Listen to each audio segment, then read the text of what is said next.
The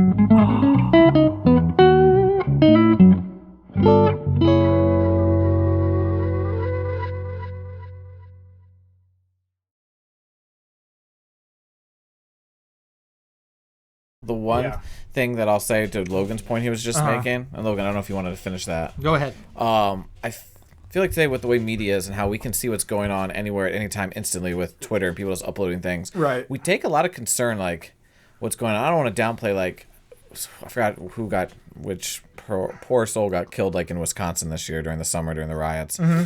But, like, we're in Virginia, like, before all of this, like, I wouldn't know that someone was shot in Wisconsin or take any concern with it until it reached my newspaper in a small box at the bottom 3 months later. But because of this now, we're focused so on these things that are, again, out of our control. Right. Where it used to be that you focus on what's in your little bubble, that's your community, and you made it better. You helped your neighbors. Mm-hmm. If a crime happened, you knew about it. But I can't control what happens in Wisconsin, and it's a waste of energy to be outraged of what happens on the other side. And it's not wrong. You should be outraged, but it is a waste of energy still because you can't change anything. Well, and I don't know if that's the Adam Smith talked about this in the Theory of Moral Sentiments, and he was talking about how you're infinitely more upset by the loss of your little finger than you would be by the death of 1,000 people in China, you know? Mm-hmm. And how he's like trying to work that out. And he's trying to think, well, is that immoral? Is that wrong? Is that selfish to be that way? And I guess he ultimately concluded that, like, that's just human nature and it's the way it is. And it's a necessary protection mechanism so that you're not constantly breaking down, you know? Like, if you were upset about every time 1,000 people died in China, you'd never be able to do anything. Yeah. You'd just be completely consumed with it. Well, isn't that what's happened, though? Because due to the nature of the internet, the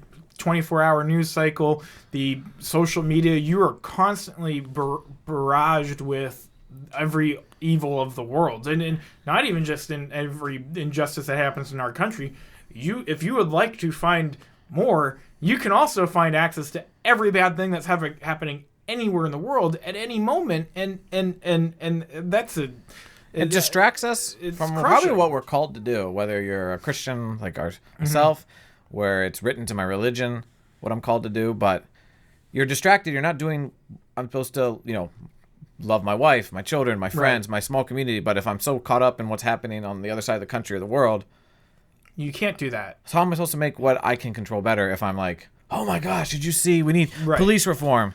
Well, geez, what's going on in your own neighborhood? Right. Well, it's like you see it referred to as like doom scrolling, right? Like, and I caught myself in this on Wednesday where you get caught up in the, this bad thing is happening, but it's happening live, and I can basically voyeuristically watch, every angle of every sort of thing happening in real time, and then you get stuck in this hole, and you're not going to do anything about it because it's going to happen. You're not there, so you're sucked into watching it, but it's like there's no control.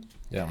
And like with all of these events, it's sort of like, okay, it's perfectly fine. You should be informed that something, especially in the like what happened on Wednesday, you should be informed that it happened. Yeah. And you should try to at least understand why and what happened. But beyond that, the amount of energy that you expend on it, and granted now we were talking about it for, we've been talking about it for a while, but like, it just seems like the amount of, I guess, the stress that you put into it and the life focus that you put into it, you have to control that because unfortunately it'll drive you insane otherwise. This sort of dovetails into a question you texted me yesterday about do we look to politics too much for our solutions as libertarians, or do we focus too much on trying to change politics rather than changing our own lives?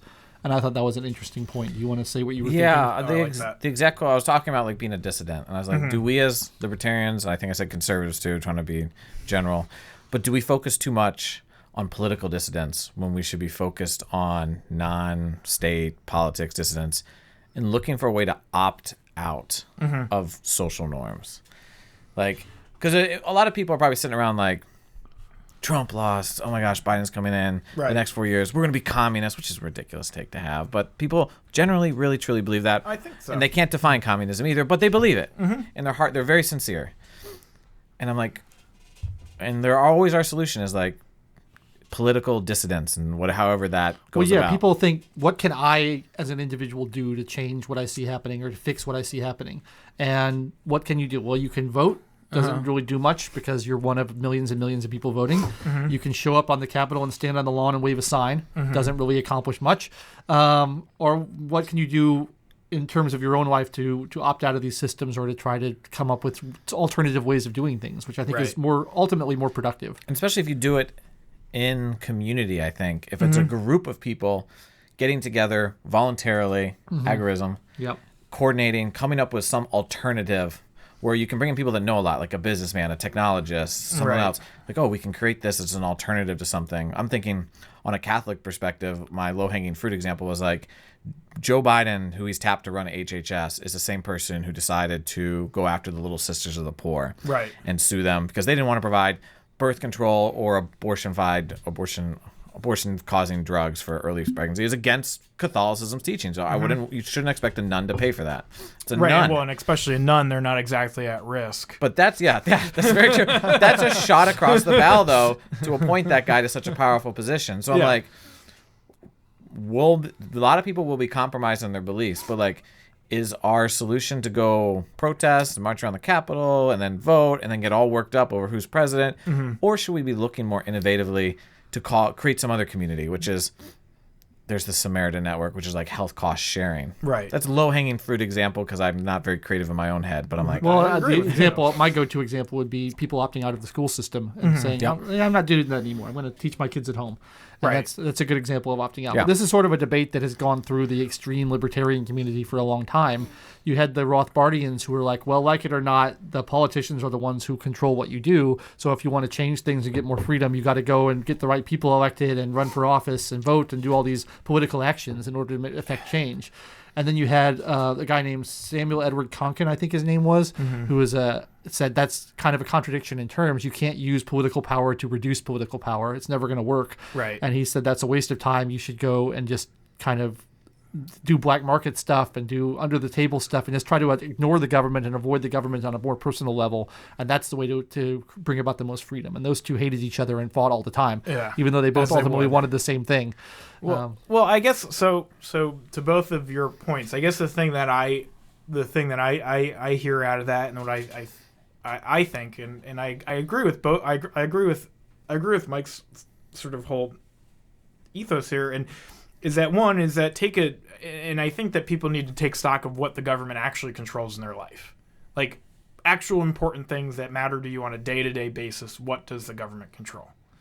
And sort of take stock of those things and decide, okay, what are the things that I need to change for me to feel like I can live my life? If one of the things is what I can say or not say on Facebook, well then, God help you, Facebook's not going to do it. But if there are important things that you could look to change, and those probably happen on the local level, and those are probably things that you can actually organize and sort of work to change in ways. But you brought up the church, and something that I felt about the Catholic Church, and I think it's true of many organizations, and I think that's an analogy that can be put onto the sort of government as well, is that I don't care about the Vatican in a sense. Like the church as an organization, I don't think makes great decisions often. Okay, I agree. So, but what I care about is that the church that I go to, the church that I participate in, and I care about what decisions they make, and I care, and our priest there is great, and I think he does all that he can with our meager parish to help people in our neighborhood who need help, right? And that's important. And he's very transparent about what, like if you donate money to the church, he tells you exactly where it's going, and sometimes with more detail than you actually honestly need. But like, hey, some people need help paying their heating bills. It's going to go to that. Some people need help with groceries. It's going to go to that. Like, whatever, And so that's important. And like that, expending energy, time, either, be it time, money, resources, expending those that help the people that live near you is way more, you get way more for that, whatever you're putting in, than you would putting that into, you always see, people donating to races that are in a state that's not even the one that they live in. And it's like, why? You should spend that money to help people that are near you, because you can actually track what's happening. Yeah. And you can know that it's helping people or, accomplishing the things that you want. And it's so odd to me that, and you said this before, is that like fixating on me living in where I live, if I'm fixating on something that happens in Wisconsin, well, I don't live in Wisconsin. It doesn't matter to me. Like it doesn't affect my life. But like I can be upset about something, but it's up to the people that live in Wisconsin if they want to fix it or not fix it. It's not up to me who lives in Pennsylvania. I don't have a say in it. Yeah. It's interesting that it's the same localism versus federal or, centralism debate that happens in government is the same with the church. Right. Is it the Vatican that we're concerned with and we worry what they do, or is it the local church that we worry about? And that seems a lot more sensible. Right. Develop everything to the local level where you know what's going on, where you know the people, where you can hold people accountable, where you can have keep track of what's going on, and you're going to have a lot more success. Well, you were at my wedding, and so you were at the only cathedral. member of Free the People to invite me to his wedding. But every other member of Free the People staff is married apart from me, and none of them invited me to their wedding except for Matt. I don't know how close we were at my wedding. That's fair enough. Okay. But so the priest at that church also, like, that's in Patterson. Patterson's a lot of problems in that town, and he does a ton of work, helping people in that town, and that church provides a lot of services for people. And again, we donate to them every year because I know that money is going to go directly to helping people who need it. Whereas your tax dollar, you actually don't know that. And that's sort of the, we all pay it. Well, it's the same with this like Charity Incorporated thing, right, where people give this money to these giant organizations that's going Catholic to Africa. Charities is insanely going corrupt. to Africa. And Right. You don't know what's happening with You that have money. no You don't know idea. who's getting it. You don't know if it's helping anyone at all, or if it's just filling the pockets of grifters. Right. So it's better to be more locally focused. I agree. And I guess that's sort of that's my general takeaway with everything that happened on Wednesday, is that while I can sympathize with some of the frustrations, I also believe that trying to overturn the presidential election, or believing that it will, it ain't happening. It's not. And you'd be better off to focus on how can I fix the things that are near me, or what can I do and just to help the people that are struggling in my community, state, city, whatever, and to try to, I think we as a country need to stop fixating on like these national things, which frankly are beyond any of our control. I've been trying to understand like the impulse behind a lot of what's been going on, and like particularly this summer, where people just they don't really want solutions. They just want to tear everything down. They just want to destroy the system. And like you see this kind of hypocrisy on the left all the time, where they're like, they stand up for Islam, but they say they support gay rights and women's rights, but then they stand up for Islam. It doesn't make any sense. No. And the only way you can make sense of it is if you think, well, they just want to tear everything down. They're kind of anti-civilization. And I've been trying to figure that out like for a long time. And I started reading Karl Popper's The Open Society and Its Enemies a couple weeks ago. And he had a really important insight that like kind of opened my mind completely to this. And I think he's totally right, is that it's this idealistic impulse that young people have, particularly, where they look around the world and they see injustice and they see suffering and they see tragedy and they think, that's bad. I don't like that. And they think, well, why does that happen? It must be because of the system. The system is causing this. And so it's this kind of naive belief that if we just tear down the system, we can fix all the suffering and the hardship in the world, and that the system's responsible, instead of looking with any kind of perspective and seeing, well, actually, a lot of our systems have greatly reduced suffering and greatly reduced injustice for hundreds or thousands of years. And it's been building up to getting better and better and better over time. They don't see any of that. They just see, oh, there's bad things happening. I'm angry about it. Let's just tear everything down because anything's got to be better than this. And it's a complete lack of perspective. But that, like, that insight has allowed me to kind of understand where a lot of these people are coming from, where I never understood before. I could never figure out what's going on in these people's heads. And I think that's what it is. I think it's just complete lack of perspective, no historical knowledge whatsoever, and just saying, well, I'm angry that things are hard for people and people are suffering, so let's just burn everything to the ground. Right, and that never helps. It's very Rousseau. Sorry. Yeah.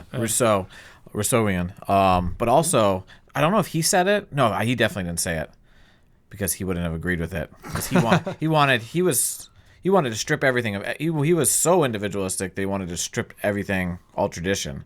Someone said like tradition is the democracy of the dead. And yes, everything that happened. Kind of like that line. I don't I know love what that it really line. means, No. but I like it. Well, what it means is like for whatever, let's just call it, the past 2,000 years since we're in 2022. Everything that people who have died and come, all the knowledge we have is stuff that they had figured out before us and passed on to us, and that's what tradition is. And yes, some of it's bad and we should reform it, but there, to Logan's point, is let's destroy it all, and you're actually throwing away a lot of good. Right. Like, well, tradition isn't good in itself. It isn't per se good.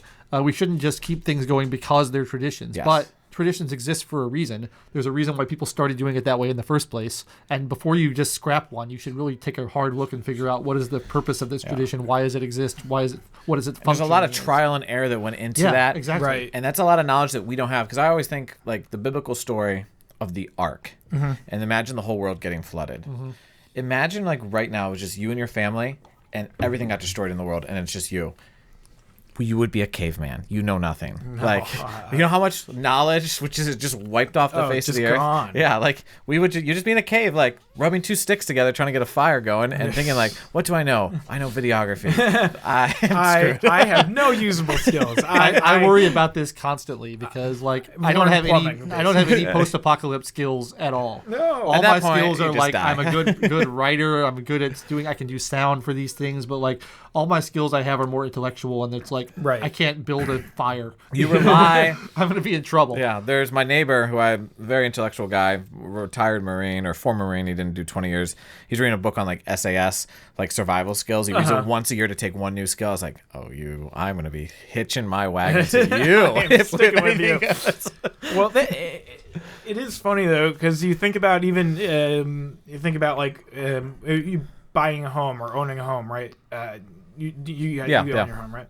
So the amount of stuff that goes wrong that you have to either fix or pay someone to fix in a home is insane, and it only just serves to remind you how little you know about anything. Because say you need to replace outlets, you're putting in new light fixtures, you need to wire them. Like, you have to look that up. Either you have to look it up and figure out how to do it, or you got to, we had to do we put in new stairs. I don't know how to build stairs, so we paid someone to put the stairs in. Like, I'm not gonna I don't trust myself with structural engineering because I don't know anything about that. So like, no, I don't want to take out a wall in the house because it's a house that was probably made in the 1800s, and who the hell knows? You start taking down a wall, the whole thing might come down. So like, yeah, you pay someone to do it, but like, you think about all these things are things that other people have. It's all shared knowledge, right? And there's a reason why.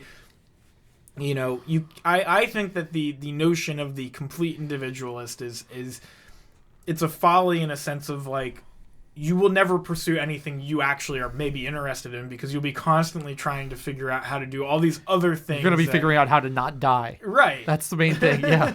There's an Irish comedian named Dara O'Brien who has a bit that's relevant to this that I think is really funny about how we all imagine if we were able to travel back in time, we'd be treated as gods with all our knowledge of the future. We And don't he's know like, shit. you're 3 questions away from looking like a complete idiot.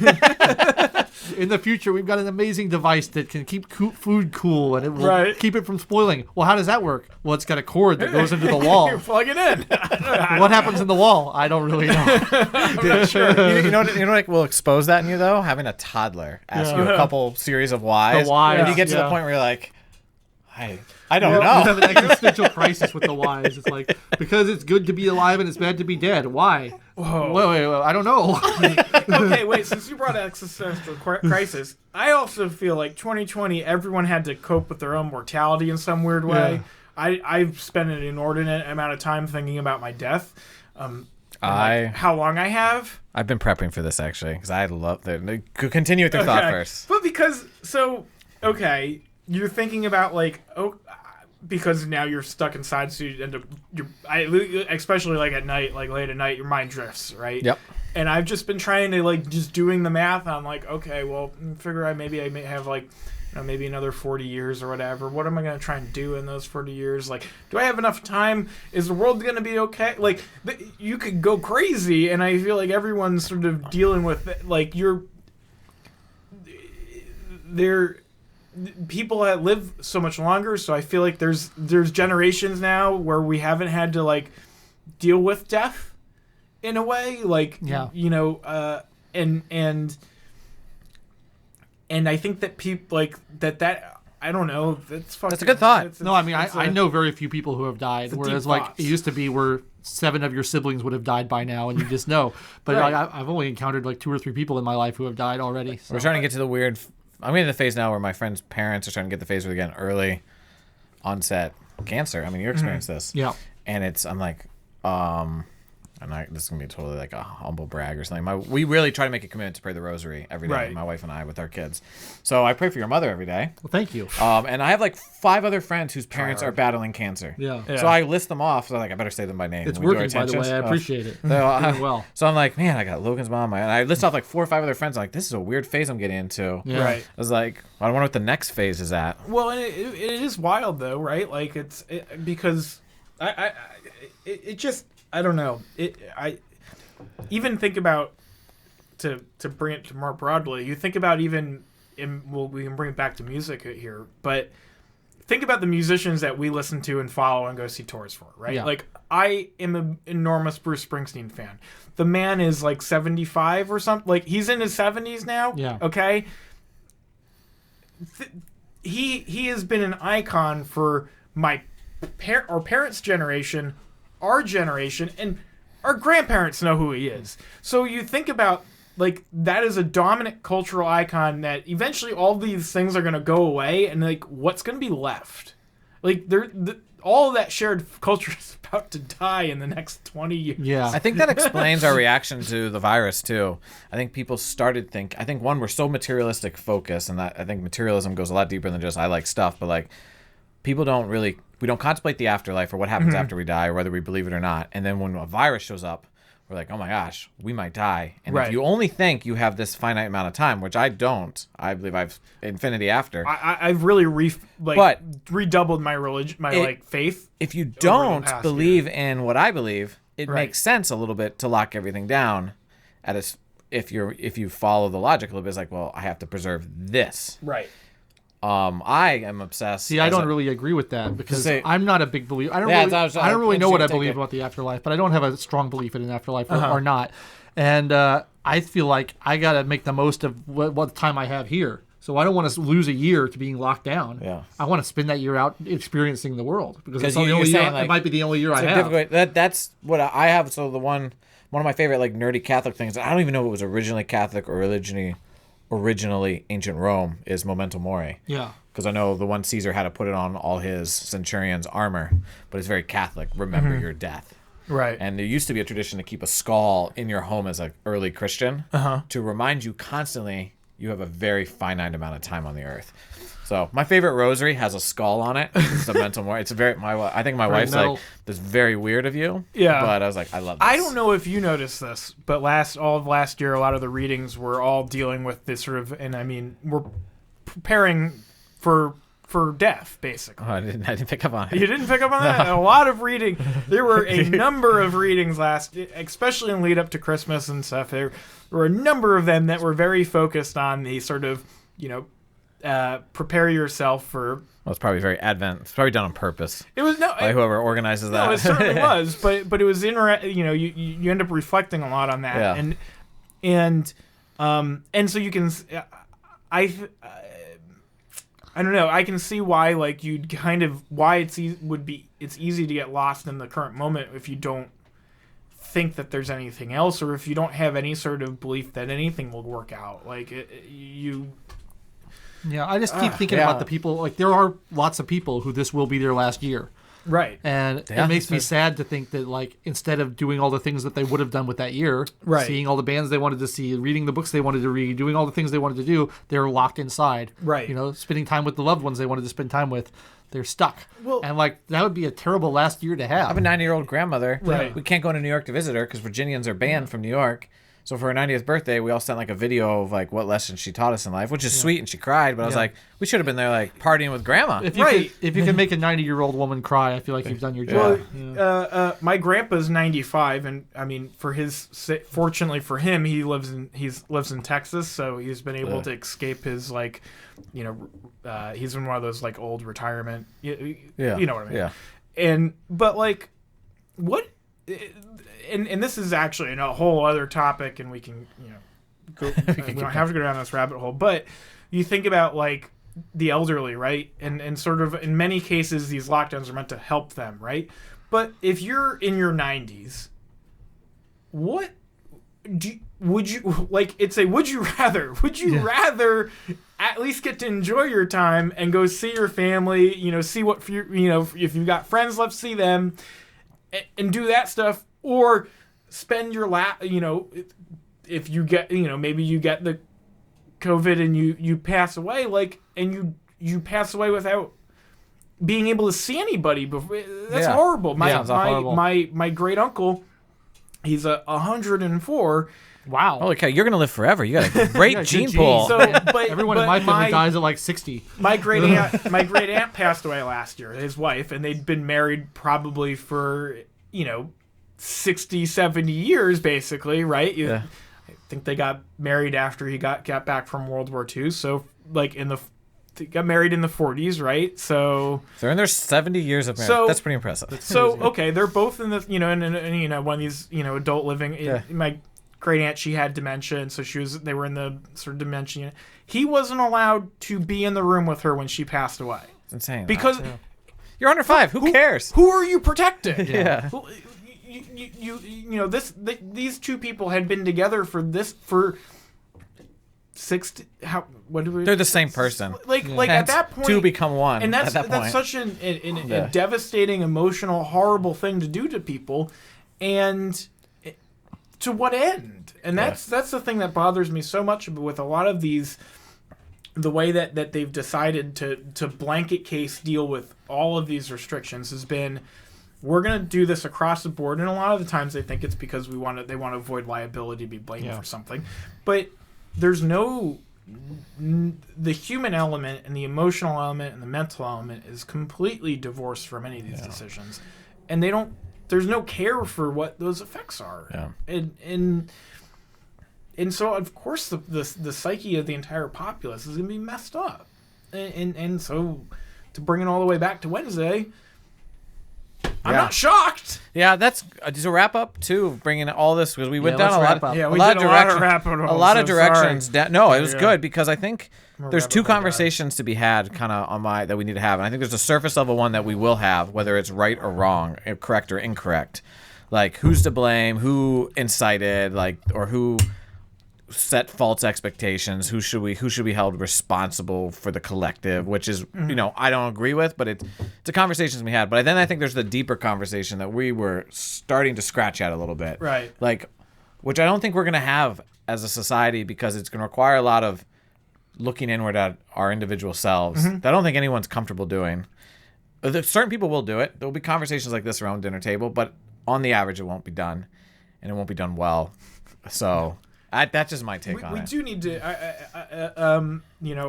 I think that actual therapy is a good thing, and people should do it, and that looking inward is the big Definitely. Part of that. Yeah. Sláinte. Yeah, salute. Sorry, that was good.